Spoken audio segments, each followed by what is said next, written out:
My mother told me about an incident that happened to her when she was a little girl during the Great Depression. She remembered it all her life as though it happened yesterday. My great-grandmother lived with my mother and the family then. The town where they lived was mostly farmland and the railroad that ran through Tutcha, center of town. One day, a boyfriend of one of my mother's aunts, who happened to be a used car salesman, was feeling generous after a big sale and was celebrating with a few drinks. He handed my great-grandmother a $20 bill and told her to go spend it wherever she wanted. Excitedly, my great-grandmother decided to walk to the grocery store about a mile away to get treats for the family. In those days, $20 was like $2,000 to some people. She took my mother's hand and they walked to the store together. At the store, loitering outside were two rough-looking men, but they didn't pay much attention to them then. They got their few items, and when my great-grandmother handed the clerk the $20 bill, the two men peered inside and appeared to take notice of the change she was handed. My mother and her grandmother walked out of the store calmly and started home across the fields. It was getting dark by now, and they had only walked a little way down the road when my great-grandmother suddenly looked frightened as she turned around to see a beat-up pickup truck with no headlights on following them. She grabbed my mother into a cornfield and whispered to her to get down as low as she could and to move as quietly and quickly as she could.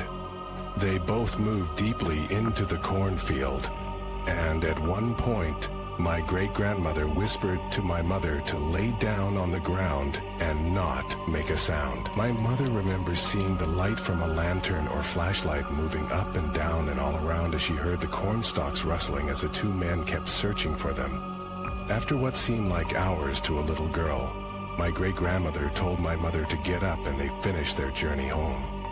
In those days, the newspapers and radio often reported being assaulted and sometimes killed for a few dollars or pennies in their pockets. My mother would still shudder and cross herself for so many years when she told this story, thinking about what might have happened to a little girl. And her grandmother, had those two men found them in that desolate cornfield. It started with a sound. At first, no one noticed. A soft, brittle noise, like ice shifting on a frozen lake. People went about their lives oblivious. But then, someone looked up. The sky had a crack in it. It wasn't a cloud, and it wasn't lightning. A thin, jagged fracture stretched across the sky, like glass under pressure. By the end of the day, it had grown longer. The next morning, there were more. News stations exploded with theories. Was it an atmospheric phenomenon? Some optical illusion? Scientists scrambled for explanations, but none of them made sense. The cracks deepened, revealing something behind them. Something dark. Then the pieces started falling. It happened in Tokyo first. A fragment of the sky the size of a skyscraper plummeted to the earth and shattered into nothingness before impact. People stared up in horror. Where the piece had fallen away, there was no blue, no clouds, just an endless void. Panic spread. Cities set curfews. Governments issued emergency broadcasts, warning people to stay inside, as if that would help. But nothing could stop what was coming. The cracks spread faster, splitting and multiplying, forming a web of fractures across the heavens. More pieces fell, more sky disappeared, and then we saw them. Eyes. Massive, lidless eyes, watching from beyond the broken sky.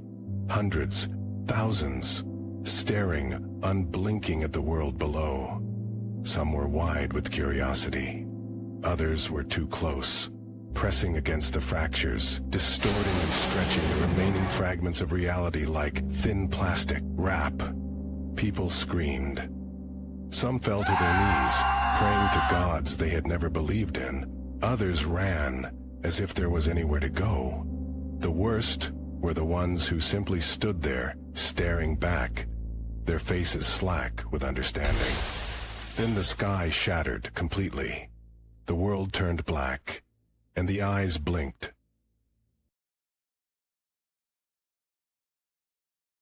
It happens a lot that I come back to my house late from my mother's house, but she almost always takes me home because it's very close. She lives down the street from me.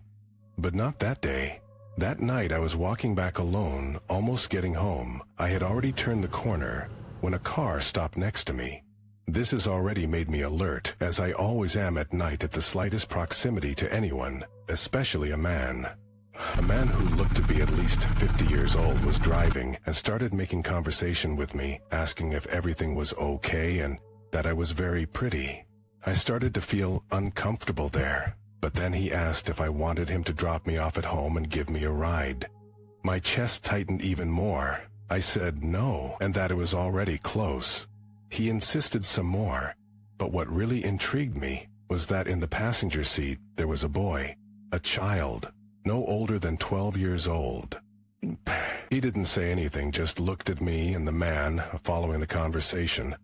I had the sharp door of my key between my fingers, as I always walk on the street at night and ready to run, when he accepted and gave up, continuing to drive the car. I waited a little before going home, afraid that he would know where I live, and I came back with him. My heart racing. Sometimes I wonder if that child was in danger or something. Am I being paranoid? My sister has always had bad taste in men, but when she introduced us to her new boyfriend Zane, something about him just felt off. He was polite, overly polite, but his eyes never quite met mine. His smile seemed rehearsed. I brushed it off, until one night I caught him staring at me. Not in a casual way, unblinking, expressionless, like he was studying me. It creeped me out, so I did what any overprotective sibling would do. I Googled him. Nothing.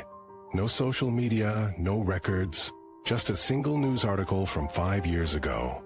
It was about a woman who had gone missing, last seen with a man matching Zane's exact description. I felt my stomach drop. I clicked on the article, and my blood went cold. Because at the bottom of the page, there was a blurry security cam image. And in that image, it was him, Zane, wearing the same jacket he wore the night I met him. I don't know what to do. My sister's in the oath room with him right now. I am Toby. Or at least, I was meant to be. I arrived on a cold December morning. Perfect, silent. I never screamed, never breathed. My father kissed my forehead and my mother held me before the nurse took me away. They wept, but I couldn't comfort them because I was already gone, stillborn. I was so close, almost alive, but instead I am here in the neverworld, where the never-born wander, trapped between life and death. Some of us wait, hoping for another chance. Every year, my almost mother lights a candle in my memory. I reach out, and the flame bends. Not from wind, but from me. My almost father stares at the nursery he built. I reach further, and the mobile stirs. Tiny moons and stars begin to turn. A soft jingle breaks the silence. They feel me. They don't know how, but they do. Then, claws clamp around my soul. A jerk, sudden and violent. The Forsaken have found me. They were aborted, torn from the womb before they could form. Twisted, broken, unmade. Their souls warped into something unrecognizable, raw with pain and hatred. They seek revenge on the living for denying them flesh, for cutting them off from mortality before they had a chance to be. They are real. They are many. I am dragged, screaming, back into the neverworld, where they rule. Time in the neverworld stretches wide. For my almost parents, it is years. For me, it is endless. The Forsaken use me to haunt the living. A grieving mother wakes to me at her bedside, whispering her dead child's name. I do not want this, but I'm not strong enough to resist. I visit my almost parents, watch their grief soften. My mother's sobs turn to quiet remembrance. My father clears the nursery. They're not forgetting, just moving forward. I hear my almost mother say, "I'm pregnant."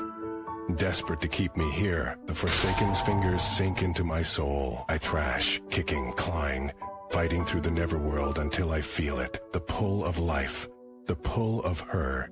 I feel warmth, I fall, and then I wake to the sound of a heartbeat. It's mine. 5 years later, the house is full of laughter. A little boy runs through the grass, giggling as his father chases him. His mother watches from the porch, smiling. Their son is happy, alive, loved.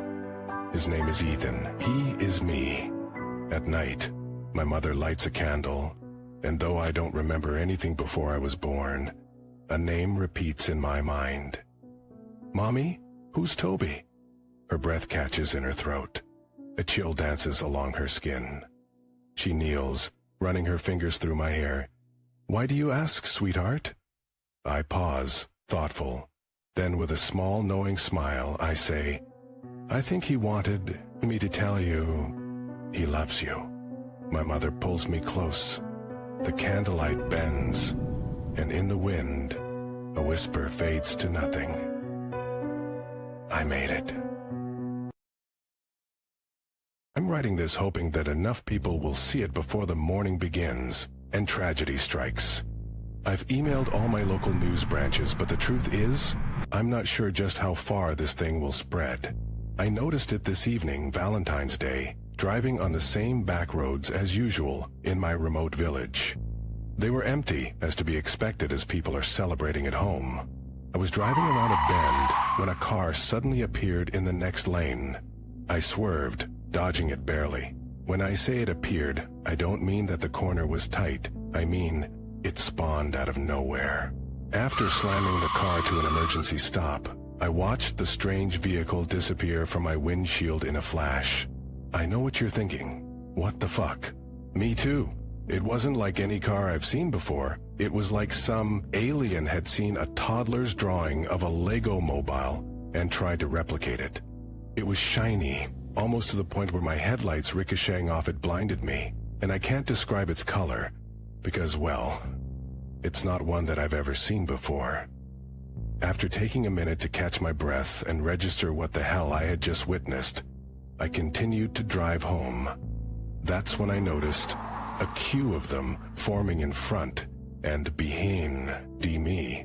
They would spontaneously slow down and increase their speed, as if baiting me to drive into them. When it failed, it disappeared. My heart was racing as I swerved over cars appearing in front of me and anxiously sped up to stop the cars behind me from colliding with me. I was terrified. After a couple of minutes, I knew there was no way out and swerved my car into the park next to me. I planned on ditching my car and getting out of there.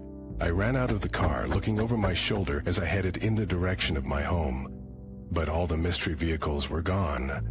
I didn't pass a single other vehicle on the hour's walk home. I have no idea if I'm the first or last to experience this phenomenon, or if anyone has been harmed yet. The only thing I know is that it affects people in a vehicle only. They don't seem to be visible to the naked eye. I have Googled mythology websites to see if there are any myths surrounding this thing, but I've found absolutely nothing. If that many spawned on a road with just me, I dread to think what kind of chaos will unleash when they hit a busy motorway. Even if they can't touch a car, I do not doubt that they could cause other cars to crash into each other. Please keep me updated if you have experienced anything of the same accord tonight. I need to know I am not crazy. And for the love of God, stay off the roads. Thanks again for bringing me here, Owen, I said as we sat on opposite sides of the soft diner seats. No problem. I wanted to make this Valentine's Day special for us, and where else than my hometown? And especially our best diner. Owen smiled. A well-dressed waiter soon approached our booth. The smell of her perfume was apparent as she looked at both of us. Owen, it's really you. I swear, it's been so long since I've last seen you, she said. Owen nodded happily. And who is this? She asked, gazing towards me. Oh, right. This is my girlfriend, Penny. Penny, This is Veronica. I used to go to high school with her." "Hello," I said sheepishly, waving my hand. Veronica waved back. "So, what will you two be having for today?" Veronica asked, and before I could say anything, Owen spoke first.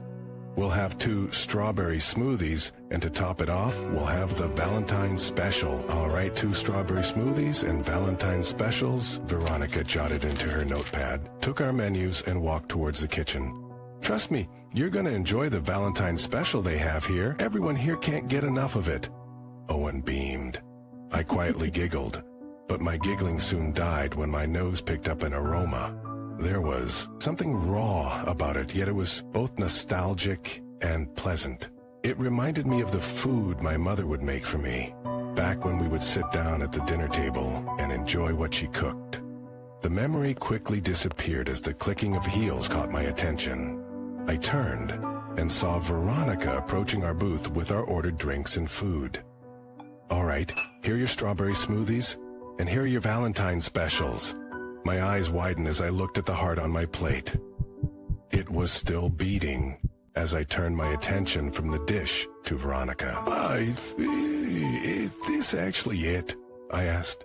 Veronica nodded her head, her smile growing. "Yep, this is our Valentine's special. I hope you enjoy it." My eyes turned to Owen, who was now grinning from ear to ear. Then I focused them back on the heart. I quickly picked up the heart and took a bite out of it. I made a satisfied sound as I took in the deliciousness. Veronica and Owen looked at me with wide, surprised eyes. "Holy shit, you too?" Owen asked, amazed. I nodded happily as I continued eating. The taste was so amazing. Trying hearts was something I always wanted to do, and I was going to make sure I would relish every bite I took. He was right. I really did enjoy the Valentine's special.